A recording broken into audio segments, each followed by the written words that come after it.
Since Graham Potter became head coach, one of the things we've been keen to emphasise on this channel is West Ham's increase and success in pressing. Against Aston Villa at the end of January, for example, West Ham recorded their best and most intense pressing performance of the season. Against Chelsea, however, that was a lot different. We sat a lot deeper. And Jack, I want to ask you, why was that? Are we seeing a return to the ideas that we saw under David Moyes? No, I don't think we're seeing a return to the ideas that we saw under David Moyes. I think sometimes it's about being sensible, right, and adapting what you do in order to be successful in a game. I think there are lots of reasons why we sat slightly deeper against Chelsea. It's also worth saying that the goal that we score comes from a successful pressing moment. We did manage to win several turnovers in the middle third, a few high turnovers as well. So it's not like the pressing that we saw in previous matches disappeared altogether. I think we saw a continuation of the same ideas, just a lower defensive line to start from for a lot of the game, and part of that is down to our own injuries, but also I think it's down to the way that Chelsea play and the questions that Chelsea ask you, and therefore adapting in order to be successful against them. And the best way to explore that really is to just give a baseline or take a baseline look at what Chelsea do in possession, and therefore why it can be difficult to press more intensely high up the pitch against them with success. And the first thing we see when Chelsea build up is they build up in this kind of very familiar 4-2-3-1, 4-3-3 style shape with the two fullbacks, either side of the two centre-backs, two midfielders in Caicedo and Fernandes, supporting Cole Palmer ahead of them, who plays behind a front three with the two wingers and the striker there. And I think the thing that then changes that makes this very difficult with Chelsea is really the positioning of Marc Cucurella, who steps inside from left back. So we've seen this before with Man City inverting fullbacks initially, and then so many other teams doing the same thing across the Premier League. But often when we've seen that in more of a box shape. So it'd be three at the back. One fullback comes and joins the centre-backs, one fullback goes inside into the midfield, and it would be, two defensive midfielders and then two attacking midfielders. But Chelsea do this a little bit differently, and with Chelsea it looks a little bit more like a diamond in the middle.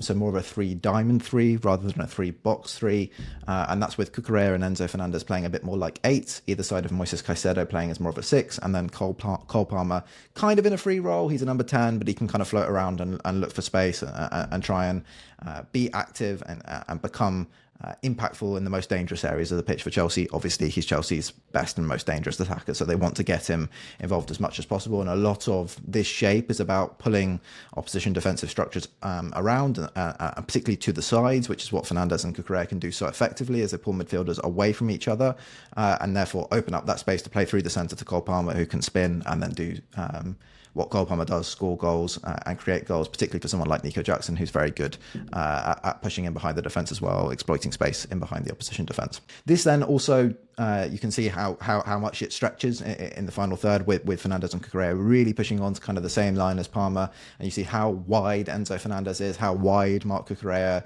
is, and actually what that then makes clear is with our structure in this game, and this is crucial to why we defended slightly deeper, is that you want to constantly maintain that 2v1 on Cole Palmer in midfield. So Andy Irving and Thomas Souček playing in midfield for this game, for West Ham in this game, and the two of them really tight, really close together around Palmer. Really difficult for Palmer to become active in the centre of the pitch.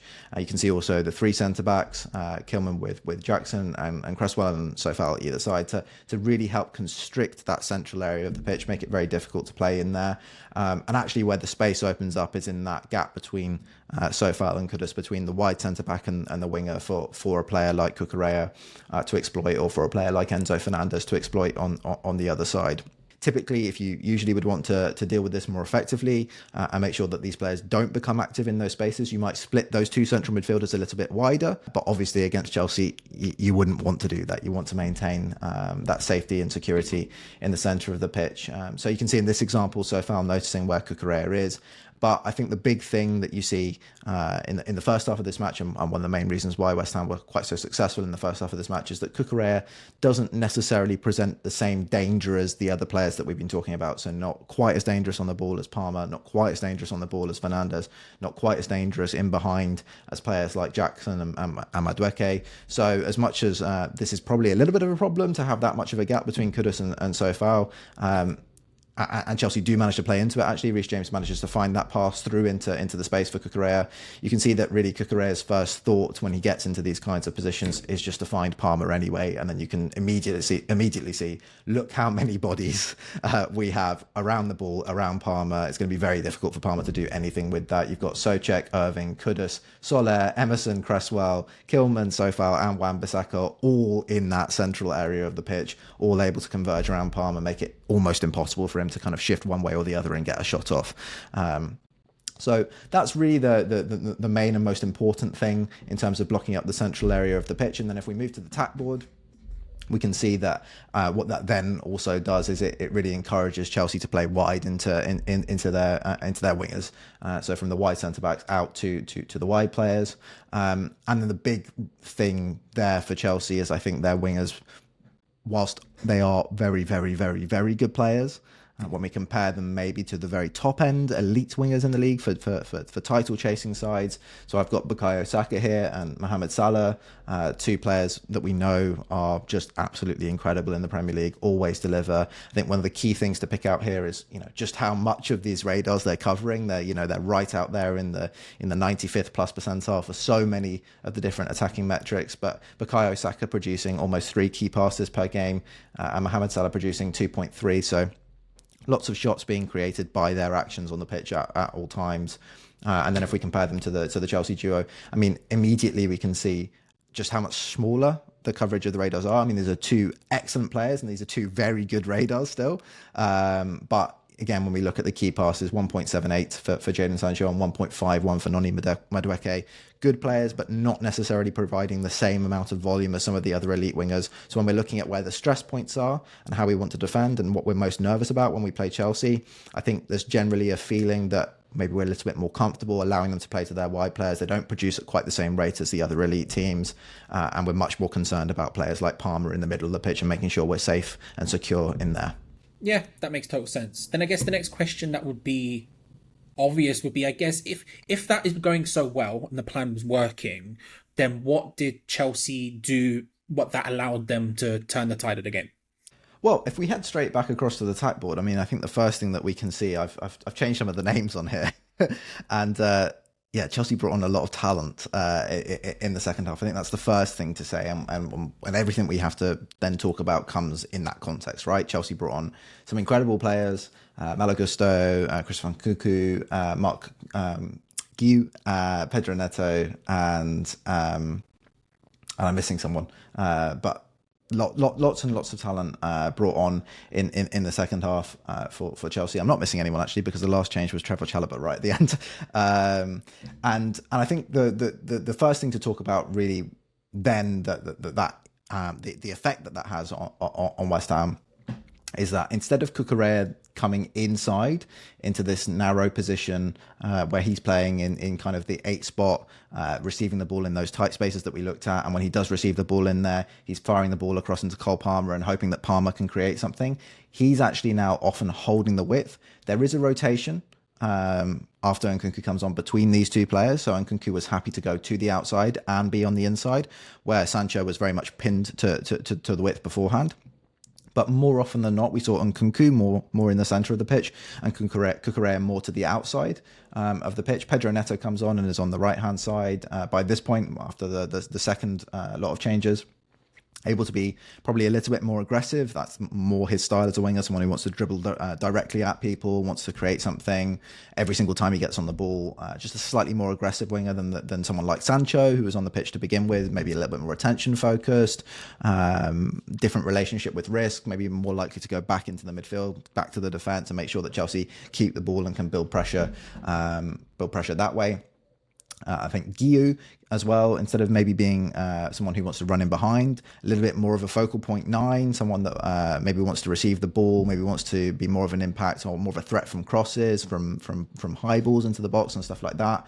He also rolls more onto this side a little bit more after coming on, less trying to exploit that space between Kilman and Cresswell, and particularly behind Cresswell, and more actually looking to get on the end of crosses that are coming in from this side through Neto and Malo Gusto. But the real biggest change here is the presence of Nkunku in this dangerous position in the half space. So where previously we saw lots of successful pressing moments for West Ham in the first half, jumping up and actually leaving this really protective structure about limiting the space in the center of the pitch and jumping up with the wide players to press 1v1 onto the back line for Chelsea, making it difficult for them to play out and then turning them back towards the keeper, pressing through them with players like Bowen and Kudus, getting the keeper to go along and then trying to win the ball in those situations.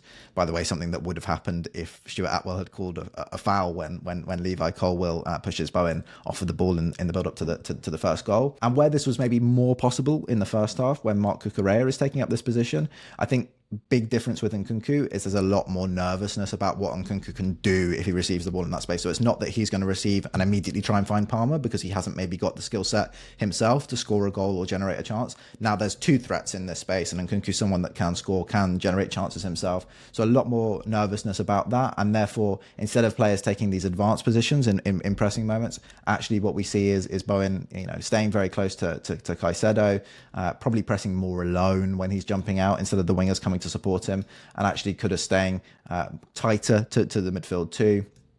Soler also staying tighter back here, and actually a bit more nervousness as well in the defence. So far more likely to step out against Nkunku, and then therefore that's why we see Guiu operating more in this space now, because the stress is more around Nkunku. He's more likely to push into this space on Kilman's right-hand side to cause problems for the defence, and therefore further pull the defence across to this side, isolating Emerson even more so against Neto when Neto gets into dangerous spaces to try and cross. And again, a more aggressive winger in a more advantageous 1v1 as a result. The last thing probably to mention is the impact of Gusto too, who where Reece James very much playing as kind of a third centre-back all of the time. We actually see Fernandes pushing up more into this space, so to kind of compensate for the fact that they don't have Jackson stressing this area of the pitch. Guiu's more operating maybe in this area of the pitch. We see Fernandes really pushing onto the last line, and actually Gusto kind of taking his place, really advanced on the right-hand side, pushing Soler very, very, very deep and making it difficult for Soler to actually help Emerson and create more of a 2v1 against Neto. So lots of things, lots of changes that really helped Chelsea to be a lot more effective, and actually just lots of things that made them more aggressive in the second half, and commit more players forward, commit more bodies to the box, and we see that kind of play out for the goals that they get, where actually there's a bit of fortune, there's a couple of rebounds, and then it drops to a Chelsea player in the box, and then the second one is an own goal, again getting bodies into the box, committing lots of players to the box, and actually just by virtue of doing that, one of those is eventually going to create something. And if we look at the examples for the second half, we can see exactly what I've just been speaking about, where you see Cucurella right out wide instead of being in that narrow space that we talked about previously, and Nkunku in there forming that diamond with Caicedo, Palmer and Fernandes. And then even here you can see that Gusto not so much on the same line as the two other defenders, a bit more advanced, a bit more likely to receive the ball and then go forwards with it and try and force Soler to drop a little bit deeper. But the big thing for me, the most impactful thing, is the presence of Nkunku, and you can see straight away with Sofal, where previously he's staying on the back line because we're not so concerned about Cucurella. Sofal's actually coming out much earlier, trying to press out to Nkunku, trying to stop him from being able to turn in that dangerous space between the lines. And as a result, we've got Guiu operating in that space. And in this example, they were able to play straight in to Guiu, exploiting the space that's now been created by Sofal stepping so high up against Nkunku. And then for the goal, I think it's worth highlighting again the role that Nkunku plays. He's not really directly involved in the creation of the goal, but maybe where we might have ignored Cucurella, we're not quite able to do the same thing with Nkunku. And you can see here, once Mavropanos has come onto the pitch, Souček wants to go out to Palmer, but he doesn't feel that he can because he's kind of in a 2v1 with Nkunku and Palmer, and he's calling for Mavropanos for support, but Mavropanos doesn't come out. That forces Wan-Bissaka to come across to protect against Nkunku.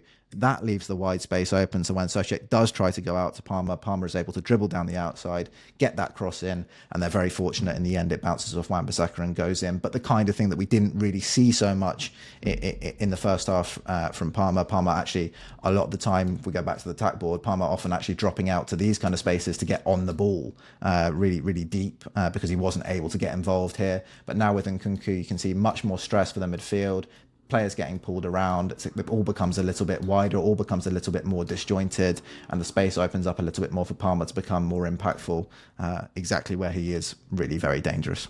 Yeah, it also, of course, helps that Chelsea just have such a ridiculous depth of talent on the bench. They can just go, oh, struggling a bit. Okay, here comes Nkunku, here comes Pedro Neto, and these ridiculously expensive players.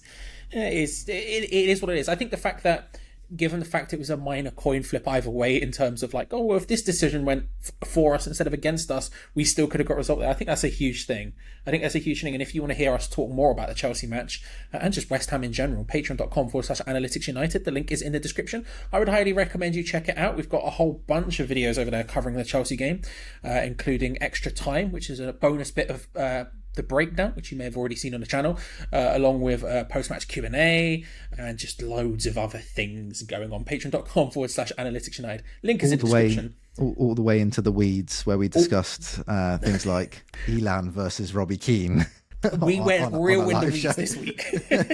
We've gone as you think this is surface level. You should have seen the Elan chat that was going on. The first 7 days is free, so if that's something you're interested in, Elan, get involved. Patreon.com/Analytics United. But Jack, thank you very much. Thank you all for watching, and we will see you all next time. Cheers, all. Bye.